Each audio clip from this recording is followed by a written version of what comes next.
sending you out like sheep into the midst of wolves. So be wise as serpents and innocent as doves. Beware of them, for they will hand you over to councils and flog you in their synagogues. And you will be dragged before governors and kings because of me, as a testimony to them and the Gentiles. When they hand you over, do not worry about how you are to speak or what you are to say, for what you are to say will be given to you at that time. For it is not you who speak, but the Spirit of your Father speaking through you.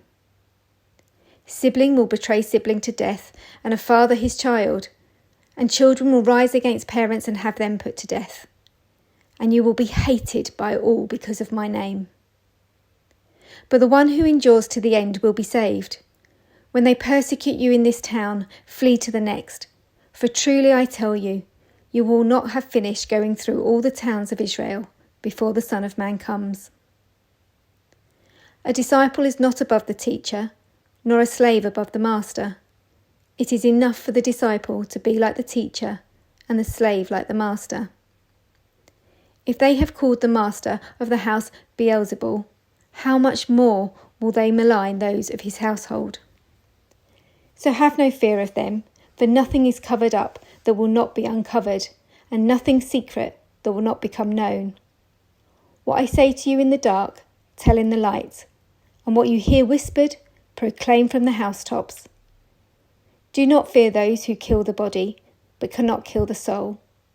Rather, fear the one who can destroy both soul and body in hell. Are not 2 sparrows sold for a penny?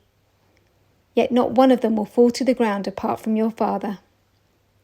And even the hairs of your head are all counted. So do not be afraid. You are of more value than many sparrows. Everyone, therefore, who acknowledges me before others, I also will acknowledge before my Father in heaven. But whoever denies me before others, I will deny before my Father in heaven.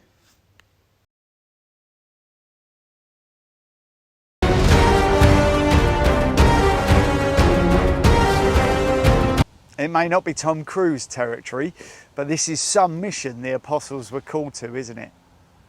I can almost imagine the talk amongst Jesus' disciples.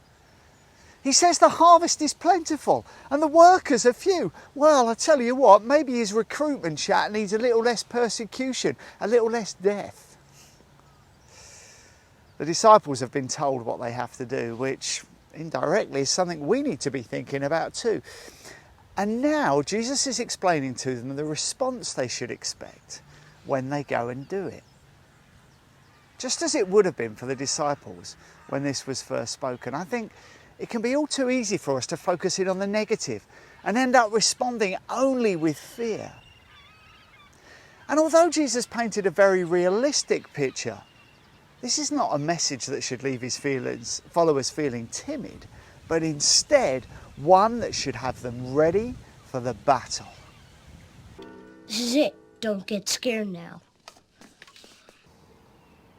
As the disciples were likely quaking in their boots at the prospect of their mission, don't forget Jesus' friendly nickname for them was Little Faiths, used on a number of occasions. Jesus began to outline how they would be equipped with all they needed for the mission ahead of them.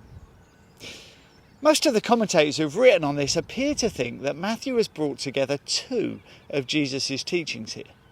The first being focused on taking the good news to the Jewish people, and then these verses focused on taking the same message post-resurrection to the rest of the world, to the governors, the kings, the Gentiles, the non-Jews. And first of all, I suppose at least he's realistic. This is not going to be a walk in the park. I'm sending you out like a sheep into the midst of wolves, he says. Now, it's not the first time that Jesus' people have been likened to sheep. And we can only assume that it's those in the non-Jewish world who is being painted as the wolves. But it comes with some really important advice. Be as wise as serpents and innocent as doves. Working out what this actually means and where it comes from is less clear. We can, of course, revert back to the words of Genesis, which tell us that the serpent was more crafty or shrewder than any other wild animal. But we have to dip into ancient Middle Eastern texts outside the Bible to uncover any similar sayings about the dove. Jesus goes on to describe what will happen.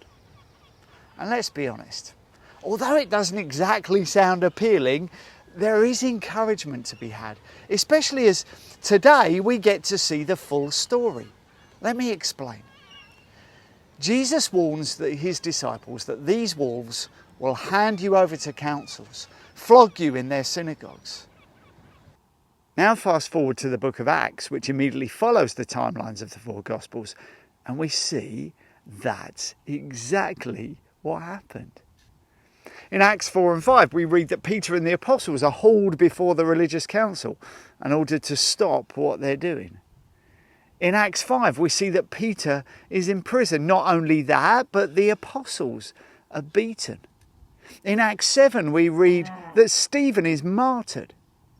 In Acts 16, Paul and Silas are beaten by city magistrates and then imprisoned. In Acts 21, Paul is seized and then beaten. So that bit's true, although maybe that's the bit we wish wasn't. But what's even greater is what comes next. Jesus tells his disciples, when they hand you over, don't worry about how you are to speak or what you are to say, for what you are to say will be given to you at that time. For it is not you who speak, but the Spirit of your Father speaking through you. Well, guess what? This promise is also fulfilled. You only have to look at the words of Paul in Acts 21 or 24 or 25 to see it happening. Earlier than that, we see Peter filled with the Spirit and given the words to say to rulers of the people in Acts 4. Think about Stephen's incredible and eloquent speech in Acts 7. Church, be encouraged. Wherever God sends you, whatever he asks you to do, if you trust in him, he'll give you all you need to say and more.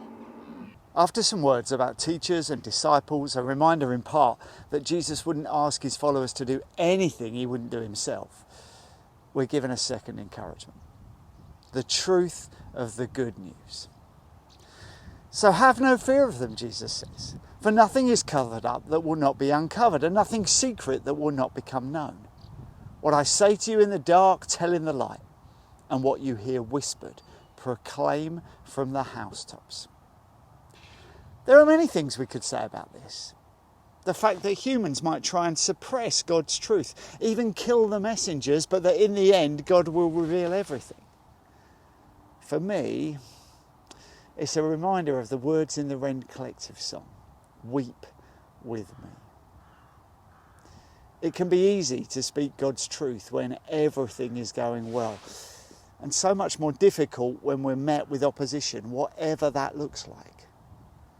But the fact is, and these are the words from the song, what's true in the light is still true in the dark. And we can still shout and praise his name even in the midst of persecution.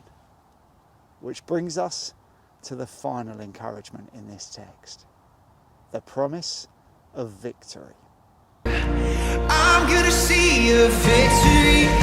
I'm gonna see a victory. Verse 28 says, do not fear those who kill the body, but cannot kill the soul. Rather fear the one who can destroy both soul and body in hell. Church, this mission we're on isn't a human one. The power we're sent out in is not human either. The mission we're on is set by an all-powerful, all-knowing, ever-present, living God, the creator of everything we know. As Jesus spoke these words, he knew the victory that he'd already had over evil when he was tempted in the wilderness. And he knew the ultimate victory that was coming through his death and his resurrection. Church, you're sent out to fight in a battle that has already been won. A victory that has already been won. Our reward is not to strike the winning blow that happened on the cross, but to stand up for Christ with all those we come into contact with, whatever their reaction. just as the disciples did, and more importantly, just as Christ stood up for us and gave his life for us on the cross. Sheep amongst wolves? Absolutely. But loved and guided and protected by the Good Shepherd, the one who lays down his life for the sheep.